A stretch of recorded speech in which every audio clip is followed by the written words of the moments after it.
ದಿವಸ ನಮ್ಮ ಮೈಸೂರು ಜಿಲ್ಲಾ ಮಟ್ಟದ ಭಗೀರಥ ಕಾರ್ಯಕ್ರಮವನ್ನ ಭಗೀರಥ ಒಂದು ಜಯಂತಿಯ ಕಾರ್ಯಕ್ರಮವನ್ನ ಈ ಮೈಸೂರಿನ ಕಲಾಮಂದಿರದಲ್ಲಿ ನಮ್ಮ ಜನಾಂಗದವರು ಎಲ್ಲರೂ ಸೇರಿ ಈ ಒಂದು ಕಾರ್ಯಕ್ರಮಕ್ಕೆ ಇಲ್ಲಿ ಮೈಸೂರು ಕಲಾಮಂದಿರಕ್ಕೆ ಇವತ್ತು ನಾವು ಬಂದಿದ್ದೀವಿ.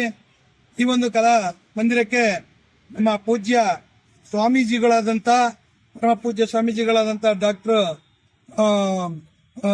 ಶ್ರೀ ಪುರುಷೋತ್ತಮಾನಂದಪುರಿ ಮಹಾಸ್ವಾಮಿಗಳವರು ಆಗಮಿಸಲಿದ್ದು, ಈ ಕಾರ್ಯಕ್ರಮಕ್ಕೆ ಹಲವಾರು ನಮ್ಮ ಸಮಾಜದ ಮುಖಂಡರುಗಳು ಹಾಗೂ ರಾಜಕೀಯ ವಕ್ತಾರರು ಎಲ್ಲರೂ ಸಹ ಈ ಒಂದು ಸಮಾರಂಭಕ್ಕೆ ಮತ್ತೆ ಎಲ್ಲ ನಮ್ಮ ಜಿಲ್ಲಾ ಮಟ್ಟದೆಲ್ಲ ಏನು ಹಳ್ಳಿಗಳಿಂದ ಸುತ್ತಮುತ್ತ ಹಳ್ಳಿಗಳಿಂದ ಬಂದಂತ ಗ್ರಾಮಗಳಿಂದ ಬಂದಂತ ಮುಖಂಡರುಗಳು ಯುವಕರು ಎಲ್ಲರೂ ಸಹ ಬಂದಿದ್ದಾರೆ.